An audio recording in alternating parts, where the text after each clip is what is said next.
Allow me to start off with this first comment. What has happened today with the Indiana Fever and reporter Scott Agness is an absolute disgrace. As someone who is an actual member of the media, I have had the experience for which Scott Agness is now going through, so I absolutely empathize with him because at the end of the day, I felt that I was doing my job in reporting. Now, sometimes I had the ability to go over the top with some commentary, which may not have been liked or appreciated, but it was still my job covering the Miami Hurricanes about 20 years ago, basketball team specifically. So when I see tonight, after getting home from my kid's graduation, that Scott Agness has had his credentials revoked by the Indiana Fever, a guy who's been covering this franchise for over a decade, from what I've seen here, covering Indiana sports for 20 years. To see that guy lose his credential, his media credential, it literally tells you everything that is the problem with WNBA media, the mentality of this league, and how they don't want real reporting going on with their league. This is shameful. This is this guy's livelihood. I have a podcast. I don't need credentials to talk shit. I need credentials to interview people. I need credentials for access. And I'm saying from him, I don't need it on my podcast, but this is a guy that covers the team daily. Without access, well, he can't put together stories about people and situations and so forth.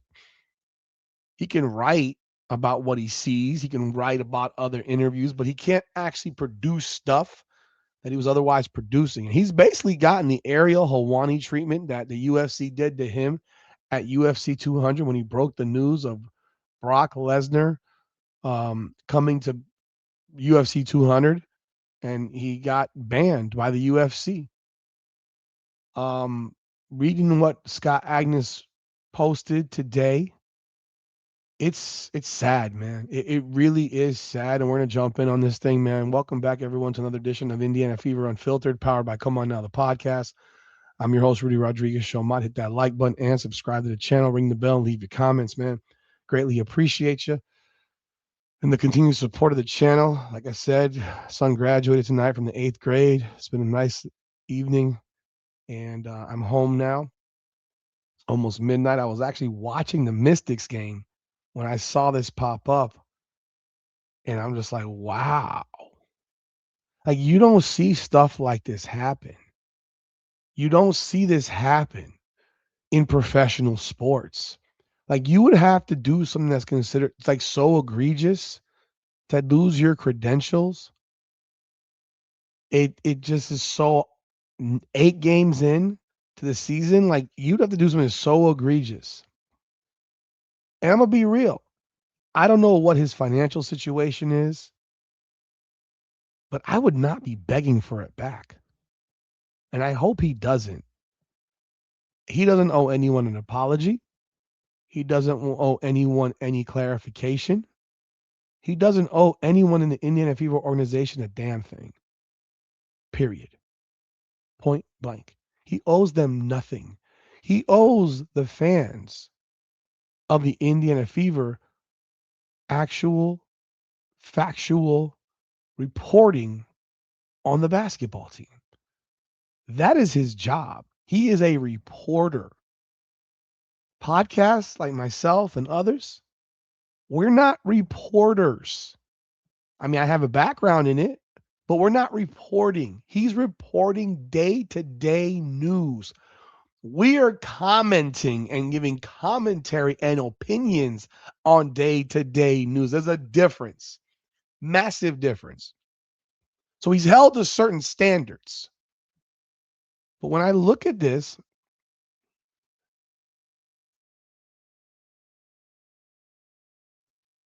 and I read this, I'm floored as to what I'm reading. I'm floored. This guy has gotten absolutely, completely fucked by this organization. I there's no other way to put it. And here he writes, "Good afternoon. I wanted to share an important update regarding my coverage of the Indiana Fever. Public relations informed me via email, not even to him. They informed him via email. No one picked up a phone. Like years and years, you don't have the decency and the courtesy and the respect to call him, to bring him in for a meeting, something. His credentialed access to all team events has been revoked. They said it was due to the spread of inaccurate and unsubstantiated information and cited my tweet about Caitlin Clark being ruled out 100 minutes before they defeated the Portland Fire on May 20th. What was inaccurate? Stephanie White literally confirmed that the decision was made like 100 minutes before the game started. What was inaccurate about it? What was inaccurate about what he did, what he said? His tweet specifically, Fever guard Caitlin Clark will not play tonight versus Portland Fire. I'm told it's part of strategic management plan for the season. Tonight is the Fever's 4th game in 8 days. What was wrong with that? I mean, they said she wasn't hurt. They said she had a stiff back, but she wasn't hurt. And that they were just erring on the side of caution. They said this. So what's inaccurate about that? Fever PR briefly spoke with me before the game to ask about the tweet and state that they believed it was false. How can they believe it? How the fuck can the Fever PR team believe something's false? Do they not know the answer to their own question? Do they not know what's going on in their own franchise? How can they say they believe it's false? It's either false or it's not false. Was it false or was it not false? However, there was no meeting or further conversation before the decision to revoke my credentialed access was communicated to me. That's despicable. That's low-brow, low-level bullshit. You are a professional sports franchise, and you got a little butthurt because stuff came out from a reporter about your franchise that you didn't want to have out there. I guess. In his response, I told the organization that I'm standing by my reporting and the intent behind it. Because many of you subscribe to Fieldhouse Files, specifically for Fever coverage, I believe it's important to be transparent about what happened. The reporting in question was not behind a paywall. It's available for anyone based on information from a trusted league source. So it came from somebody internally with the Indiana Fever. So someone within the Indiana Fever told him this. A trusted source. That's what reporters do over years. They develop relationships with people within the franchise who leak them information to get it out there publicly. They do it all the time. This is not something new or out of the ordinary.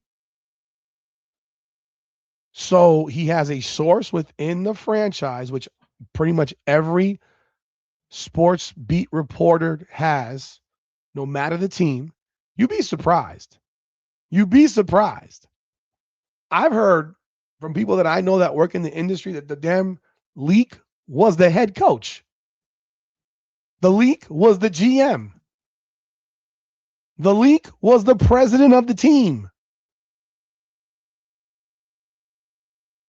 I've heard these stories. They're not random like, oh, the ball boy. No, the leak, the source are typically people very high up in the organization who have very have this knowledge. They know. These aren't secrets. So his source, I would guarantee you, is probably on the coaching staff. Is probably on that coaching staff. Or maybe player, it's possible, but more than likely coaching staff, front office, something like that. And maybe in this case, medical professionals within the team. So I mean, the way it's been let go, who knows? I guarantee you it's someone high up in there. It's not some baby. But because multiple people know it, and it's not a secret within the organization, but a secret to us, the people, they can't pinpoint who it was to fire that person. So what do? They go after the guy who wrote it and don't know if they try to pull it from him as to who the heck told him this, because that could happen. It's what happened within the Brock Lesnar thing with Ariel Helwani years ago on UFC 200, because they had said that only 3 people knew, which means that one of 3 people told him or something like that, and that means that person's about to get fired. Because leaks are not, sometimes the organization wants leaks, sometimes they don't. But the story provided additional details and was updated before tip-off to include head coach Stephanie White's pregame comments, for which she confirmed all of it. So this is just the story stuff. I mean, if you want to read it, you can go ahead and read it. The fact remains is this. This is how beat reporting works. Report the news, gather additional context, speak with sources, and update readers as new information becomes available. That's basically it. He did his job. Given the intense attention surrounding the fever and Clark, who went from not appearing on the injury report to being ruled out, I believed it was important to provide context rather than allow speculation and misinformation to fill the void. So it's crazy, man. So the Fever took specific issue with the phrase strategic management plan. That's their right. However, it is consistent with what the team has been publicly emphasizing since last season, keeping the big picture in mind and taking a cautious approach. They're literally telling us that every day, that someone's on minutes restrictions and someone's on load management. They've used the term. They literally have said, we want to take the ball out of Caitlin Clark's hands because of the physical wear and tear on her body. And they've said all these things. He says the next day, the Fever received a warning from the WNBA regarding their injury reporting procedures, according to a league source. And for the 3 games since, Clark has been listed on the injury report back probable. So I will tell you, and then he goes further into this stuff about his experience with the Indiana Pacers. It seems like he is persona non grata with Indiana now. I mean, it seems like there's some persona non grata shit going on here, or he's lost his credentials to the Indiana Pacers as well. I don't know who else this guy pissed off, and now it's impacting him with NBA PR. I'm gonna be real, man. NBA Summer League.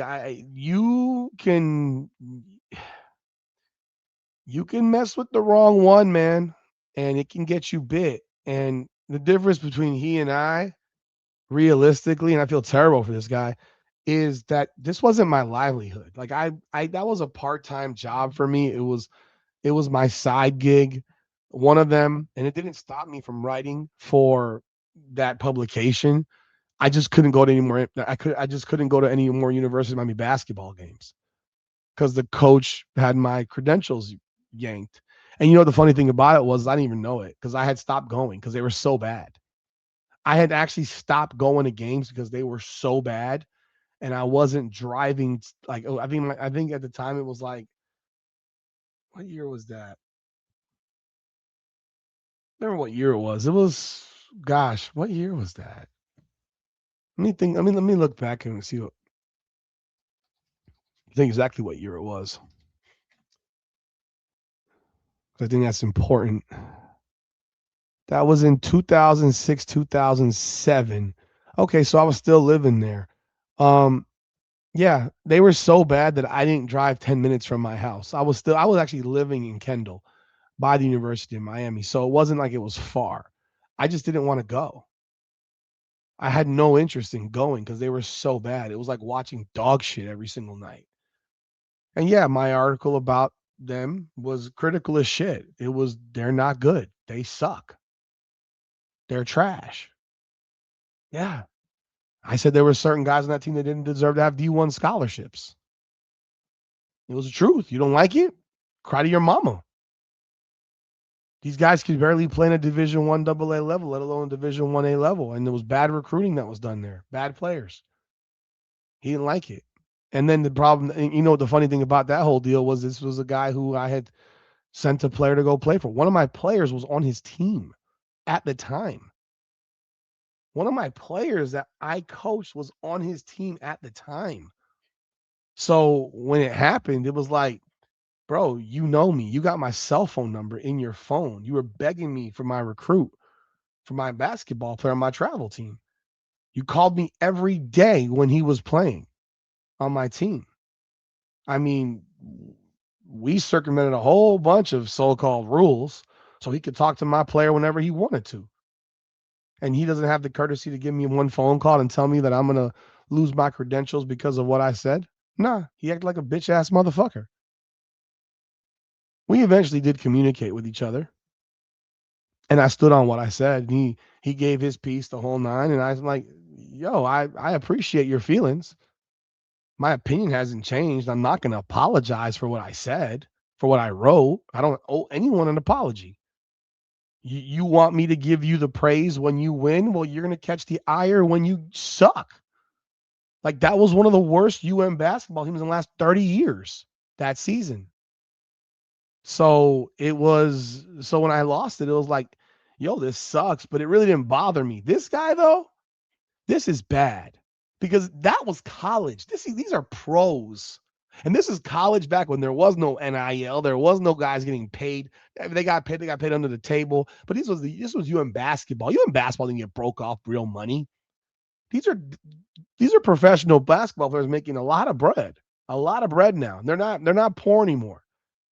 And you don't like that he reported something that you didn't want to get out there a certain way. Well, that's your problem, Indiana Fever.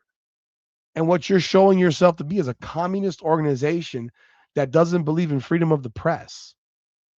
I think that's abundantly clear. You do not believe in freedom of the press, and that's a big problem.